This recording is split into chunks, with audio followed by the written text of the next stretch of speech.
Bonjour à tous et bienvenue sur la chaîne YouTube de Figurines Collector. Aujourd'hui on se penche sur une saga dont on n'a pas encore fait de review vidéo. Il s'agit de la très célèbre saga de jeux de combat Tekken. Alors ici on va se pencher sur une figurine qui est tirée du 8e opus puisqu'il s'agit de Jin Kazama, le protagoniste principal du jeu. Donc c'est un personnage qui est hanté par le Devil Jin et l'ensemble de l'épisode est centré sur le conflit qui l'oppose à son père. Donc la figurine qu'on va voir est une nouvelle fois signée Tamashii dans sa gamme de SH Figuarts comme vous l'aurez reconnu.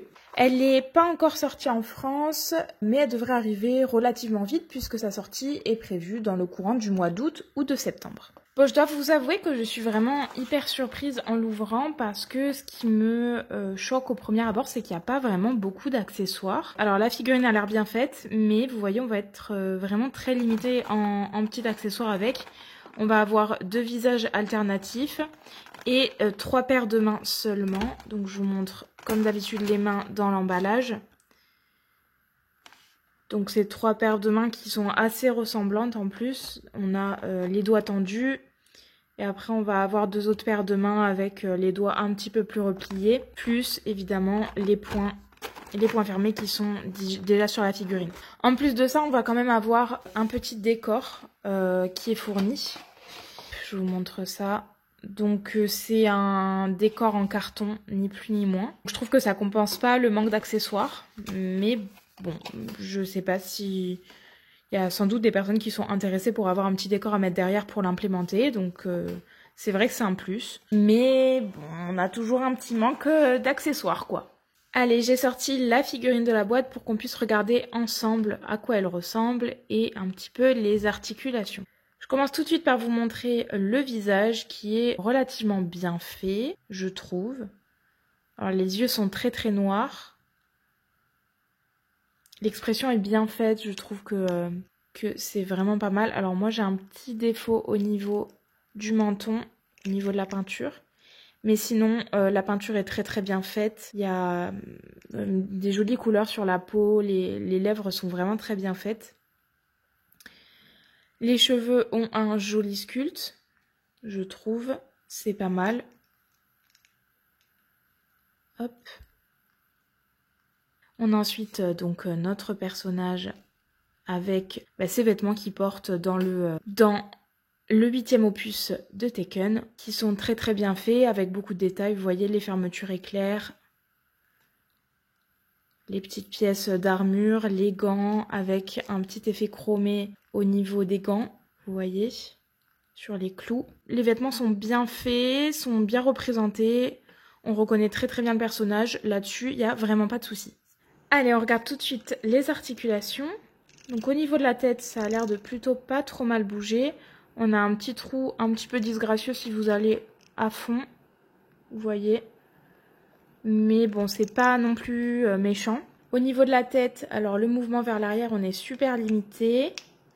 Par contre, comme vous voyez, il met vraiment bien la tête en avant.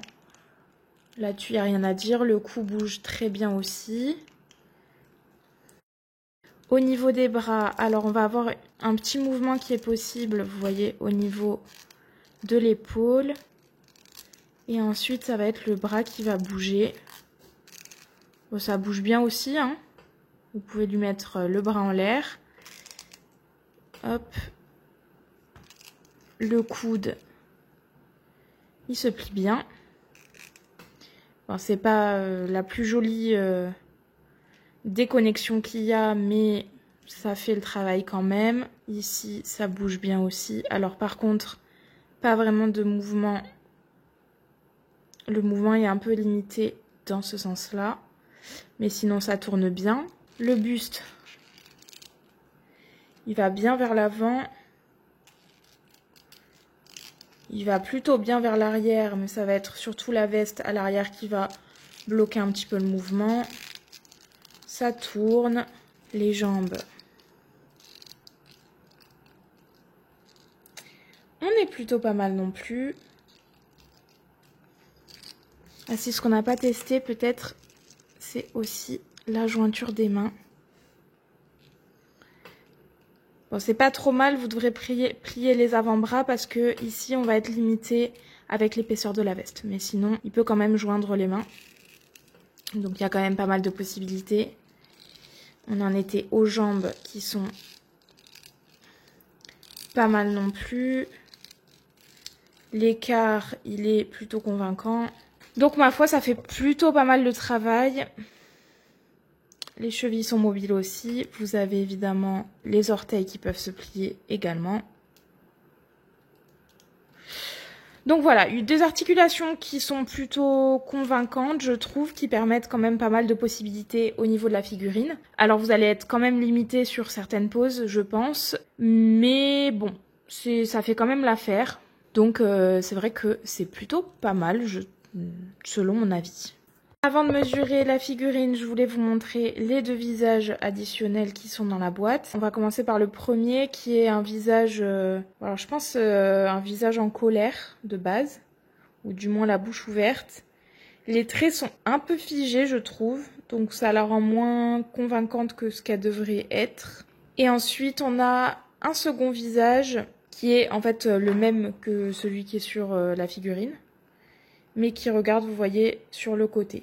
Donc on n'est pas hyper fourni en expression quand même, parce qu'on a quand même même si la position des yeux change, on a quand même un doublon. C'est un petit peu dommage étant donné que on est déjà un petit peu light en accessoires. Mais bon, voilà, après c'est à vous de voir. Est-ce que c'est compensé ou pas par les articulations, par le fait que la figurine est quand même très très convaincante en termes de paint job et en termes de réalisation.